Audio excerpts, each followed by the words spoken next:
पहले समझना है कि आनंद किसे कहते हैं। जैसे अरे लोक परलोक जितने भी बने हुए हैं सब मायाकृत है, कहीं आनंद है ही नहीं। आनंद है तो प्रभु के नाम में आनंद है, प्रभु के रूप में आनंद है, प्रभु की लीला में आनंद है, प्रभु के धाम में आनंद है। आप एकाग्रता से देखिए, आप धाम में, आनंद धाम में,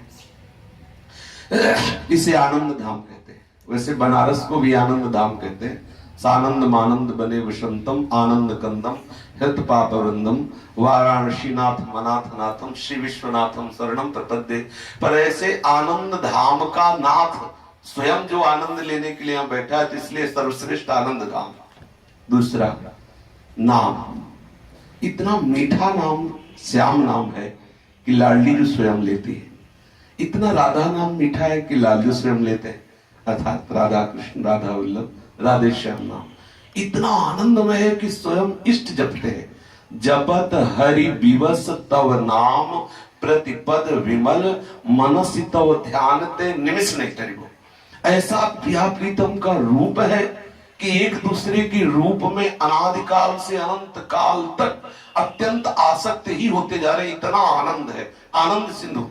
अब हमारी उपासना का क्षेत्र धाम, नाम और रूप और लीलाओं का क्या कहना। बड़े बड़े वीतराग परमहंस ललचाते इन लीलाओं के लिए।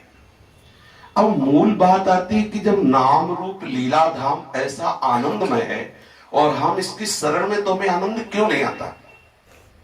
अब हमें परिचय लेना है आनंद ना होने का।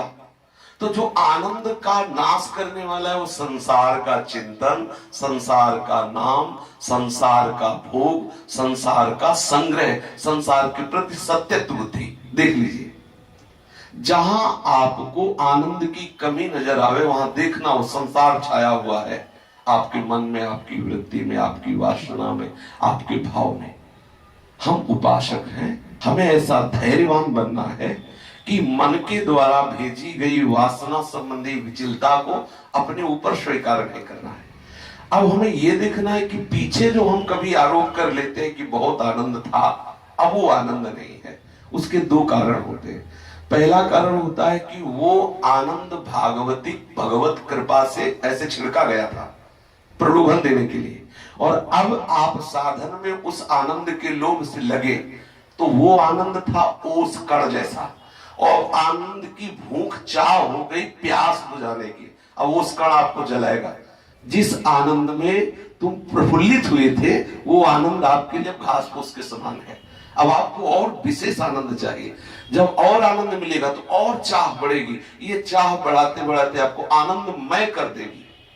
पहले ये देखना है कि आनंद में जो हमारे कमियारे कहीं संसार का कोई चिंतन तो नहीं। अगर है तो तत्काल उसका निराकरण कर लो, तत्काल उसको हटा दो। और अगर कहीं लगता है कि भागवती की तरफ है, प्रभु की तरफ है, तो प्रश्न करने की जरूरत नहीं है। ये भजन का फल है भूख बढ़ना, आनंद की चाह बढ़ना, आनंद के लिए खिन्नता आना, आनंद के लिए उदासीनता आना। और ये शिकायत नहीं है, ये सद्गुण है। जैसे जैसे हमारे अंदर खिन्नता बढ़ेगी, उदासीनता बढ़ेगी, वैसे वैसे आनंद की भूख उस आनंद सिंधु को घसीटेगी और हमारी समस्त वासनाओं का नाश करेगी। विचलित होने की जरूरत नहीं। हमें तुरंत ये देखना है कि हमारे आनंद का जो नाश हो रहा है, कहीं हमसे कोई वैष्णव अपराध तो नहीं, कोई ऐसा तो नहीं बन रहा जो शास्त्र और गुरु की आज्ञा का उल्लंघन हो रहा। अगर ऐसा हो रहा तो उसको सुधार लो। आनंदमय धाम, आनंदमय नाम, आनंदमय रूप, आनंदमय लीला, तो आनंद मिलेगा क्यों नहीं। हमें यही बात सोचनी कि आनंद मुझे मिला क्यों नहीं, आनंद में हमारा हृदय डूब क्यों नहीं रहा। तो देखना है कोई वासना, कोई ऐसी वृत्ति जो हमें प्रियालाल से विलग करने वाली, हमें उसे तत्काल नष्ट कर देना है। सत्संग तो वो अस्त्र है ना, काट के फेंक दे तत्काल उसे। अभी लगता है कि ऐसे कहने सुनने की बात तो बहुत सरल है, लेकिन कठिन उनको कठिन है जिन्हें साधु समागम नहीं मिला। साधु समागम मिलने वालों को ये कठिन बात नहीं होती। हर विषय त्यागने का उत्साह भगवत नाम में, भगवत भजन में है। झूठे विषय की तरफ जो हमारी आकर्षण हृदय की वृत्ति हो रही, वो केवल इसीलिए हो रही कि झूठे लोगों का संग करते हैं। अगर हम सच्चे संतों का संग करें, हरिराम व्यास जी ने एक पद में कहा, निष्काम हुए जो श्याम ही गावो, साचे साचे साधुन में तुम साचे साधु कहावो, निष्काम हुए जो श्याम ही गावो। बोले सिंह की शरण में आने पर जैसे सियार का भय नहीं रहता, ऐसे संतों की शरण में आने पर संसार का भय का नाश हो जाता है। यदि हम भगवत धाम में, भगवत नाम में, भगवत उपासना में है, तो बस हमें खोज लेना चाहिए कि हमारे आनंद के नाश करने वाली वृत्ति है संसार, आनंद के नाश करने वाली वृत्ति है आज्ञा का उल्लंघन, आनंद के नाश करने वाली वृत्ति भगवत विमुक्ता। इसी को मिटाना हमारी साधना है।